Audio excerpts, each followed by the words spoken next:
Splatoon 2's current meta is notorious for being full of specials that reward passive play and a lack of interactivity. Global or infinite range specials like Stingray, missiles, and armor have heavily influenced the balance of Splatoon 2 and not in a good way.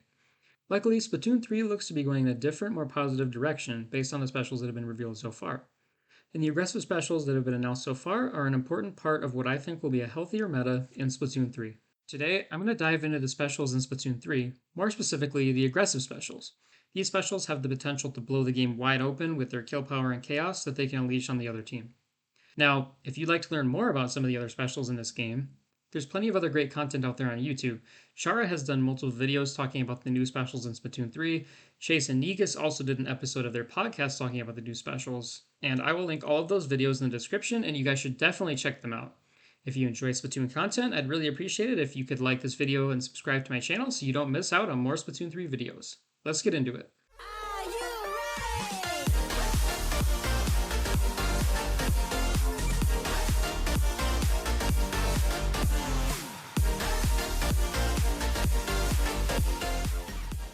Before we begin, I just want to clarify a bit on what I consider to be an aggressive special. There's 6 specials in Splatoon 3 that I would consider to be aggressive. These are the Inkzooka, Inkjet, Ultra Stamp, Zipcaster, Crab Tank, and Reefslider. For all these specials, the primary purpose is to either get kills or force enemies to move due to the threat of a kill. The difference between these and displacement specials like Missiles, Booyah, and Triple Ink Strike is that they're harder to avoid and have more user control, so it's easier for you to react to what the enemy is doing and adjust your usage of the special accordingly. This adds a significant element of player skill into how well these specials will perform. And if you look at the weapons that got these specials, they all seem to fit the mold of aggressive weapons. Splattershot got Inkzooka, Splash and Pro got Crab Tank, the Octobrush got Zipcaster, Sploosh got Hammer, Tetra got Reefslider, so you get the idea. From a design perspective, it's good to see that these aggro specials are being given to main weapons that are also aggressive. In Splatoon 2, I think there was a little bit of a disconnect between aggressive weapons and aggressive specials. Like, for example, you had weapons like Flash Blaster and 52 Deco that had Stingray as a frontline, and most of the missile weapons in the game were actually shorter range weapons, except for the Vanilla Jet, even though missiles are a special that forces you to back off to use it. So the fact that all the aggressive specials we've seen have been put onto aggressive main weapons, I think is really promising for the future of this game. Now, let's go into specifics on each of these 6 specials. Reworked from Splatoon 1, the Inkzooka is incredibly powerful, has great range, and a great hitbox. Unlike its Splat 1 counterpart, the Inkzooka fires less shots, but its shots have a better hitbox, which allows you to deal damage even if you don't one-shot the opponent, which also makes it more forgiving. We don't know exactly how much range the Inkzooka has, but it's likely able to rival even the E-Leader in terms of its max range.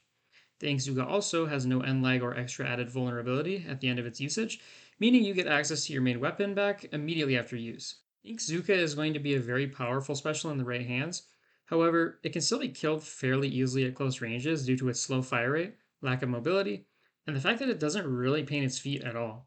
And its limited duration means that if you don't hit your shots, it's pretty easy for the enemy to just wait out the 3 shots. But overall, with these strengths and weaknesses, I think the Inkzooka is a well-balanced, powerful special that allows the user to make a big impact on the game if they hit their shots, while still giving the enemy fair counterplay options.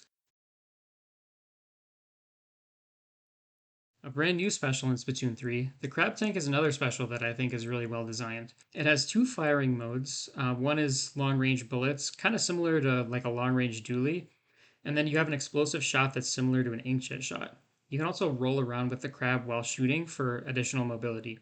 You also have a pretty good duration. It looks to be around 8 or 9 seconds, which gives it a longer duration than Inkzooka and Inkjet.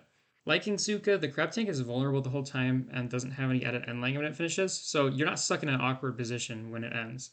However, I think from a raw power perspective, the crab tank isn't as powerful as the Inkzooka because even the more powerful explosive shots are still weaker than the Inkzooka shots, and the bullets take several hits to kill and won't be too difficult for the enemy to escape. I think similar to Inkzooka, it'll be hard to fight people at close range with this, but overall, the good duration, vulnerability of the special, the role as a movement option in combat, and the multiple firing modes make this a really interesting, useful, and balanced special. I think they did a great job designing this one. I think using it fighting against the crab tank is going to be super fun. Out of all the aggro specials in Splatoon 3, the Reefslider is probably the one that is the most controversial. Some say that it's just Splashdown 2.0 and it's not going to be good, and others say the invulnerability means the special is pretty poorly designed. But ultimately, I think Reefslider will be a fairly balanced special, and let me explain why. Essentially, the Reefslider has your Inkling get into a moving shark that travels in a straight path upon activation at a high speed. After traveling for a while, it'll explode, leaving a large radius of paint behind, as well as having what appears to be a pretty sizable killing hitbox. The player also has the option to detonate the special early if they choose. The special is vulnerable at the start, just before it begins its path along the ground, and I believe the invulnerability on startup is about 40 frames. After this point, the Reefslider is invincible until the point that you explode it. I think 40 frames is plenty of time for a lot of weapons to be able to punish it and prevent it from being used as a successful panic option. Especially for shooters, this is plenty of time to be able to punish someone for using it right in your face. Now, it may be difficult for some other weapons to be able to contest it on startup, like certain sloshers and dynamo may have a difficult time being able to stop it from starting if they use it at close range, depending on the timing. But the fact that the special travels along a predictable path and has startup vulnerability means that it's not a get out of jail free card, and the enemy does have a fair chance to be able to get out of the way before it explodes. I see this as a vast improvement over Splashdown in Splatoon 2. In Splatoon 2, Splashdown was designed so that if you pop it at close range and can't shoot it down, then you're screwed. But if you are able to shoot down the enemy Splashdown easily, then the enemy pretty much just has a useless special because it can't do anything unless you're close to the enemy. But if you're close to them, you just get shot down. Reefslider, on the other hand, can be used in an area far away from the location where you want the explosion to be. So if you want to use it tactically to explode on a certain point, you don't have to actually go to that point to use it and risk enemies in that location shooting you for free like they would with Splashdown. You can use it from far away and then detonate it safely on that point because you're invincible once you start moving. At the same time, if you do choose to use it at close range as a panic option, the enemy has a fair shot to shoot you out of it. It's the best of both worlds, in my opinion. The enemy has a fair chance to shoot you out of it, but unlike Splashdown, it doesn't have to be used right next to an enemy, so you still have a much better chance of getting an explosion off and actually applying value with the special. I know there's other ways they could have gone about this, but I'm actually a big fan of how they balance the Reefslider. Overall, I think Ultra Stamp is powerful in close quarters, but because it's basically a melee weapon, it's pretty easy for the enemy to maneuver around it and shoot you from the sides. You can mix things up by swimming during the Ultra Stamp to give yourself more movement options, but ultimately, I don't find the special to be all that powerful. It almost just feels like a convoluted one on one duel whenever the enemy pops hammer.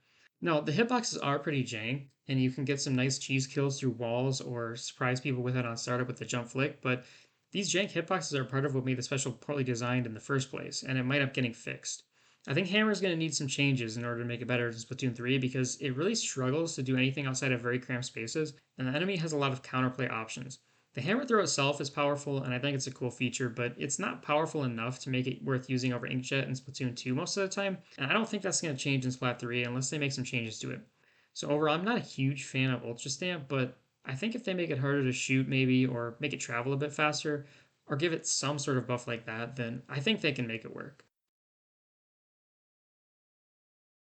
The second special that is returning from Splatoon 2 is Inkjet.